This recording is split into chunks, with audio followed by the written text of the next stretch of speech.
Proklamasi Kemerdekaan Republik Indonesia RI pada tanggal 17 Agustus tahun 1945 menjadi tonggak sejarah bahwa negara Indonesia telah merdeka.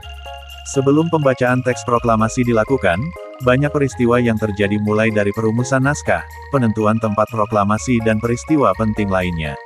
Sebagai generasi yang menikmati kemerdekaan dari penjajahan, penting untuk mengetahui sejarah dan isi teks proklamasi agar tidak melupakan jasa para pahlawan bangsa dalam menyambut HUT RI ke-77.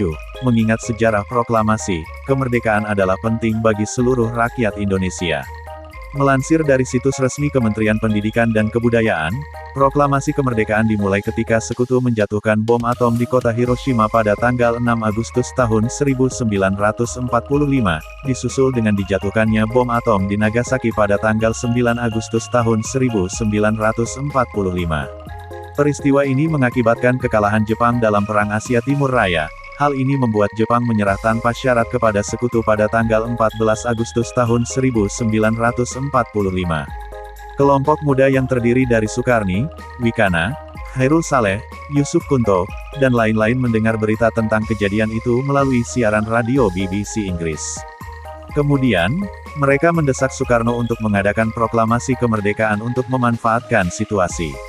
Namun, usulan itu ditolak oleh para tetua dengan alasan tidak ada pernyataan resmi dari pemerintah Jepang. Golongan lama berpendapat bahwa sebaiknya proklamasi kemerdekaan dilaksanakan setelah tanggal 24 Agustus, tanggal yang ditetapkan Marsekal Terauchi sebagai waktu kemerdekaan Indonesia. Pada tanggal 15 Agustus tahun 1945, golongan-golongan muda sepakat untuk mengamankan Soekarno ke Rengas Dengklok. Mereka menculik Soekarno dengan tujuan agar golongan tua menuruti keinginan golongan muda. Namun, hingga tanggal 16 Agustus tahun 1945, tidak tercapai kesepakatan. Sore harinya, Ahmad Subarjo datang dan membujuk para pemuda untuk membebaskan Soekarno. Akhirnya mereka mencapai kesepakatan dengan jaminan bahwa proklamasi akan dilaksanakan besok. Rumah Laksamana Maeda di Jakarta. Laksamana Maeda mengundang rombongan untuk bertemu dengan Jenderal Gun Seikan, Kepala Administrasi Militer, Moichiro Yamamoto. Namun Jenderal Nishimura menolak rencana proklamasi kemerdekaan. Naskah proklamasi disusun oleh Soekarno, Hatta dan Subarjo di rumah Laksamana Maeda pada tanggal 17 Agustus tahun 1945 pukul 3 waktu Indonesia Barat. Setelah perumusan teks proklamasi selesai, teks tersebut kemudian diserahkan kepada Sayuti Melik untuk diketik. Setelah itu, teks tersebut ditandatangani kembali oleh Soekarno.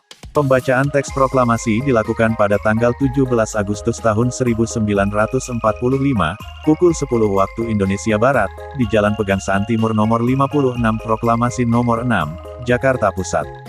Pembacaan teks proklamasi kemerdekaan diumumkan oleh BM Diah dan Yusuf Ronodipuro melalui radio, surat kabar, telegram, dan lisan. Pembacaan teks proklamasi kemerdekaan juga diabadikan oleh wartawan bernama Franz dan Alex Mendur dari IPPHOS. Dikutip dari UUD 1945 Perubahan oleh Redaksi Perpustakaan Gratama, berikut teks proklamasi Indonesia Kemerdekaan Kami Bangsa Indonesia. Dengan ini menyatakan kemerdekaan Indonesia. Hal-hal yang menyangkut pemindahan kekuasaan dilaksanakan dengan tuntas dan dalam waktu yang sesingkat-singkatnya. Jakarta, hari 17 bulan 8 tahun 1945 atas nama bangsa Indonesia. Soekarno-Hatta adalah sejarah dan teks proklamasi kemerdekaan Republik Indonesia. Ingat ungkapan Soekarno yang terkenal, bangsa yang besar adalah bangsa yang tahu sejarah. Ayo belajar sejarah lagi.